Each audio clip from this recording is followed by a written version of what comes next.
Alright, so this video is for my buddy Phelan. He comes up with great ideas for projects, and so I wanted to put this video together on one of his ideas. And one of Phelan's ideas for a great painting project would be to do a zebra with a landscape behind.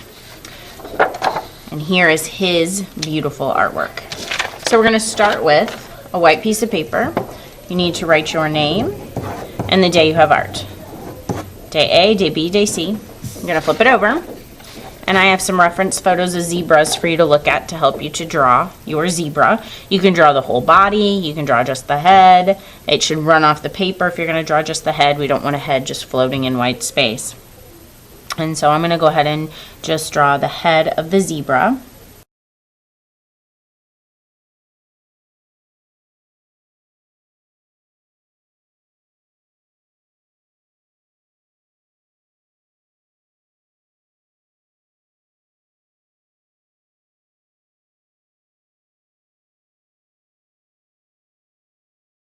Okay, and then once you kind of get your zebra drawn, you're going to use watercolor markers to outline everything.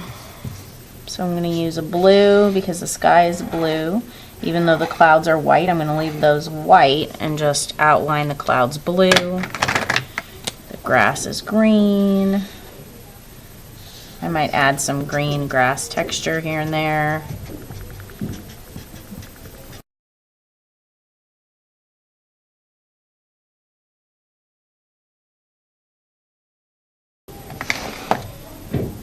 Okay, and then give the marker a little time to dry, and then if you have any pencil lines poking out, you can erase those. Now, you want to make sure that marker is dry, because if it's the slightest bit wet, it's going to smear, and that might make you very unhappy with your finished piece. So I don't ever trace anything exactly the same as the way that I drew it, so I always have to erase those pencil lines poking out. Alright, and then the final step is to add paint, and we're going to use temper cakes, just like Phelan did. So you're going to need to get yourself a blue placemat to go under your work.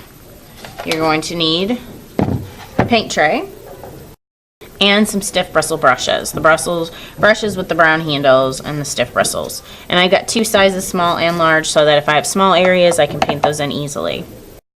Okay, so the way that you use temper cake, I'm going to start with the grass, which is a large area, so I use a large paintbrush. You swirl your stiff bristle brush, your wet stiff bristle brush, you swirl that around in the paint so that you get a nice coverage of paint on your paintbrush, and then you're going to paint this in as neatly as possible. And these watercolor markers create a neat effect because they're going to bleed a little bit with the water, and so your outline may not be a crisp outline anymore. It might be a little fuzzy, which creates a nice texture and visual effect as well. So I ran out of paint on my paintbrush, so I dipped it in the water real fast, in and out quickly, and then swirled around to get some more paint. Now with temper cakes, you can put it on really, really thick and get a dark, heavy color, but since I have this outline with the watercolor markers, I don't want to cover that up, so I'm just making sure that I keep my colors light and lots of water in them. So now I'm going to rinse my paintbrush off and do the blue sky. Swirl around. And I'm going to switch to my small paintbrush to get in these smaller areas so that I can paint it neatly. I think my paintbrush, my fat one, wasn't rinsed out all the way, so I got this ugly greenish, dirtyish blue, so I'm going to paint over that with the smaller paintbrush that was cleaner.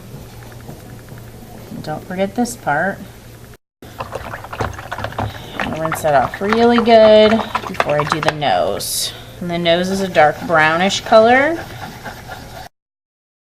Alright, and there you have your zebra drawing using watercolor markers and temper cakes. And here is Phelan's finished example. He used a silver color pencil to do his gray clouds, which is a great idea.